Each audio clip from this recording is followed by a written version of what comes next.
Oh, wow. Let's see what.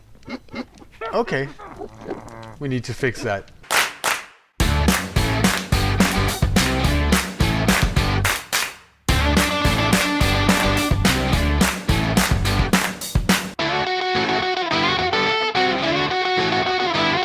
Hello dudes and dudettes. Today we're gonna build a portal-based creeper farm. Why? Because you asked in the comments, can you make a portal-based creeper farm? And of course we can. The challenge with the portal-based creeper farm is that the portals themselves give off light. They have a certain light level, and creepers, like other mobs, only spawn when it's dark. So you kind of have to have a distance to the portals if you want to use portals. And if you have a distance to the portals, then it kind of begins to make less sense to use portals, because then you got to transport the creepers to the portals, and then why would you want to do it? And then there's the whole part about 1.18 coming out. Today in 1.17.1, this is 1.17.1, mobs will spawn at light level 7 or less. Well, most mobs will. In 1.18, not so much. It has to be total darkness. Now here I have a portal that's lit, and if we look at the light levels over here, it's 7, and which means if I move back, we have to move back to here to make sure that mobs will spawn. And the way that mob spawning works in 1.17, the darker it is, the more they spawn. So even though they are actually able to spawn here, it's not a very efficient way of having them spawn, and you have to go all the way out here. That is 1, 2, 3, 4, 5, 6, 7, 8, 9 blocks away to get a light level of 2. A light level of 2. So keeping in mind that 1.18 is coming in a month or so, we do not really want to work with a farm that pushes the creepers towards a portal. It just won't work in 1.18. So we have to figure out something else. Now I'm thinking what we need is to have a portal like this.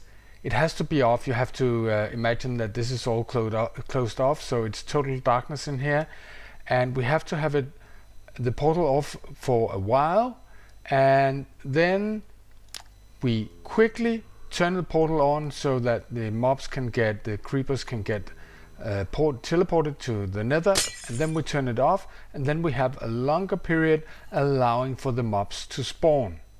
Now, since what we want is a creeper farm, we want to try and keep all other mobs out, and the way we do that is that we reduce the height of the spawning area like this, so that in here on this blocks only creepers can spawn. Well, creepers and spiders. Spiders need a 3x3 area to spawn, so we can kind of use carpets to keep them away. Now we just have to find the most efficient way of doing this, and find a way of turning on and off the portals quickly and then closing them again. So we have a dispenser with water, we have a dispenser with flint and steel, we have an observer looking at this here, and then we have a button right here, and it's probably easier to show you from this side.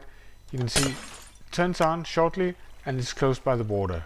What we need now is a way to make sure that this only happens with intervals that is long enough for the creepers to spawn. That system out there is exactly the system I've used in here. You can see this one, which is the outermost portal.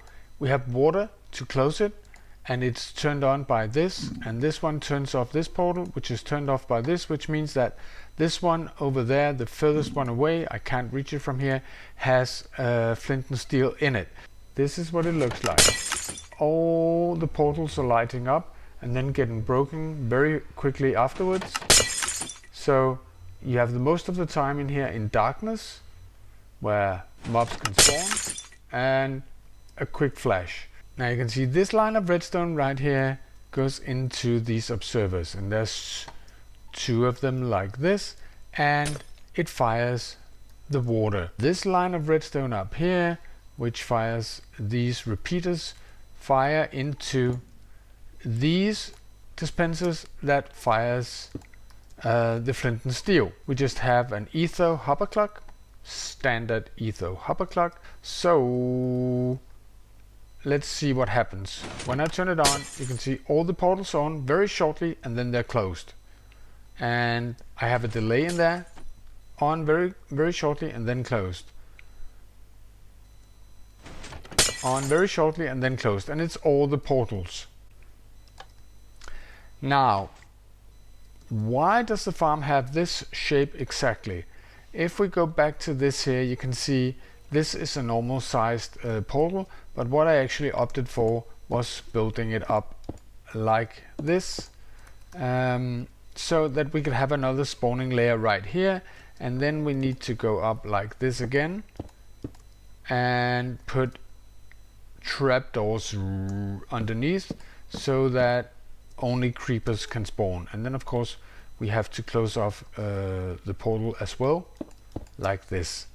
So that is the basic shape of it. And I moved this contraption, as you can see, I moved them up there, and the reason I did that is because it takes 7, and that's the cost of this farm, it takes 7 flint and steel for each portal per hour. And when I put it up here, it was because then I could have a hopper going directly down to the dispenser. I couldn't make that work in the bottom, so it's up here. That is kind of the system. Now, the reason I didn't build the portal higher is that to get more layers to spawn, is that if when you get to this third layer right here, which would be here, the creepers just stop moving. They're just standing incredibly still, not being picked up very often by the portal that is lit there, and not moving. If you have it on the second layer, they will actually move around. They will look if it's able to jump down. Sometimes they will jump down, which means just the fact that they're moving, they will be picked up by the portals because they're getting in reach. But we do want to conserve these flint and steel.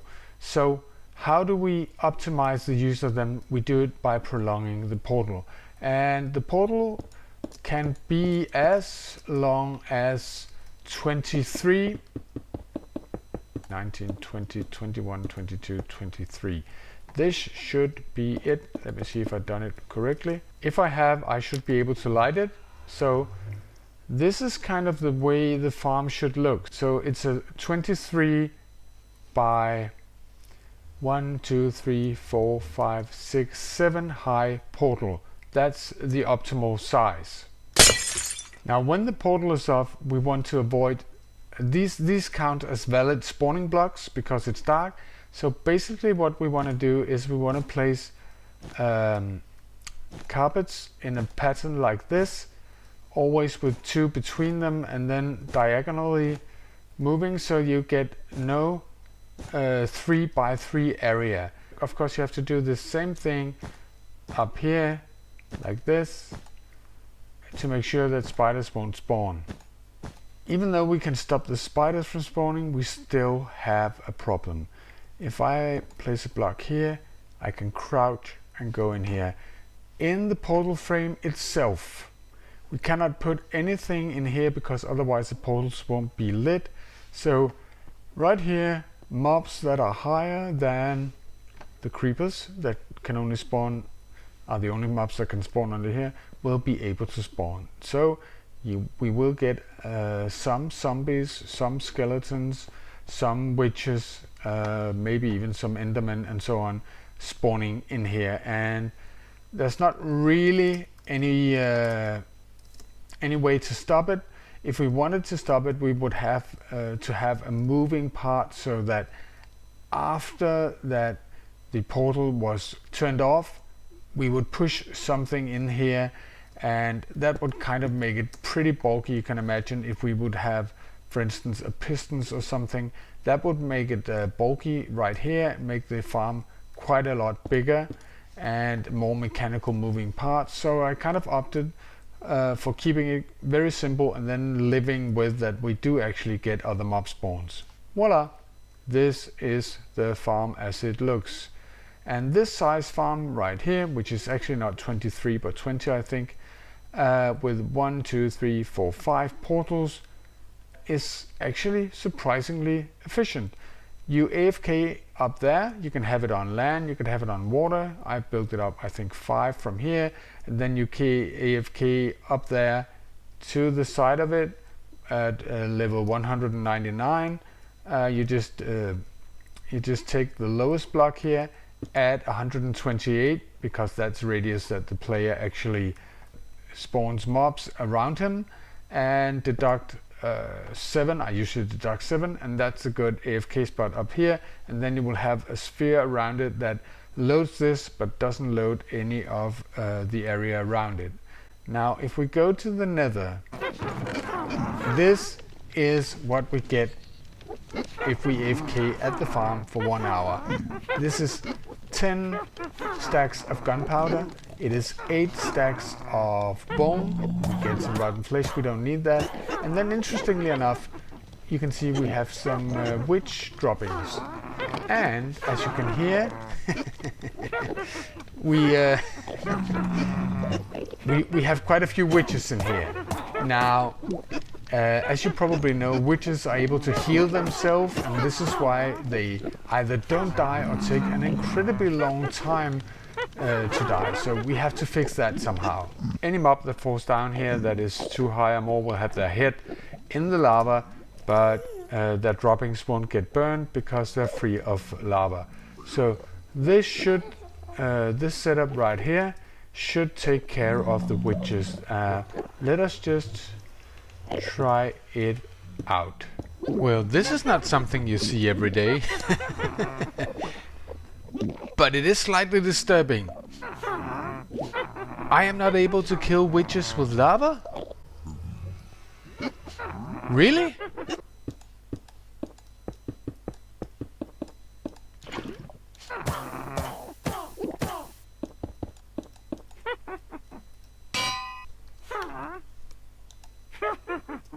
If she really survives this, I want to have one in my base, constantly on fire, lighting up my room. Okay, back to the drawing board. I think the amount of Endermen here is also a testament to them coming through the portals.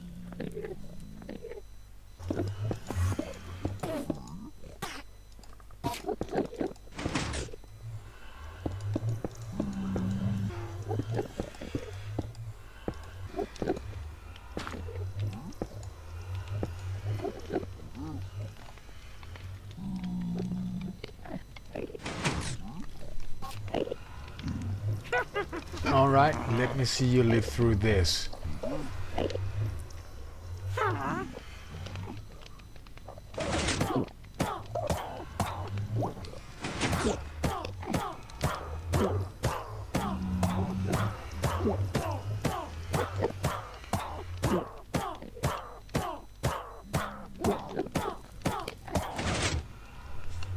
Oh my god.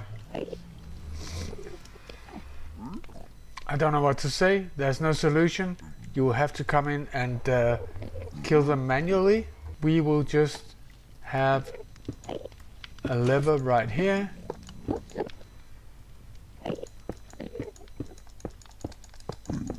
So that when you go and pick up your loot,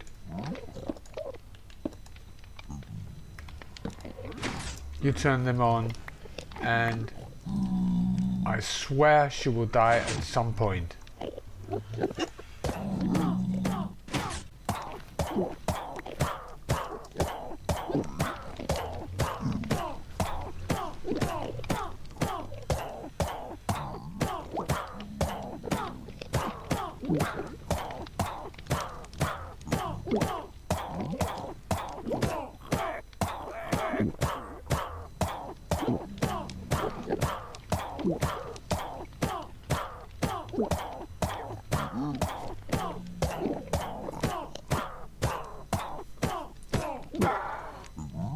Finally! It seems that is the way to do it.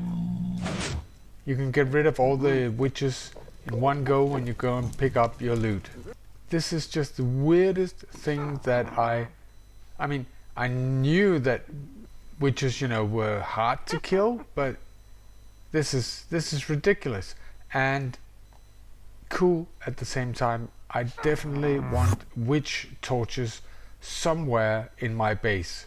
It's a creeper farm, it's portal based, and it has its pros and cons. It's really fast actually, and it will work in 1.18, but it does eat through flint and steel, 7 for each portal per hour, so it's probably not a good thing to build before you have a shovel with fortune on it so you can get some flints. But I'm quite intrigued by this.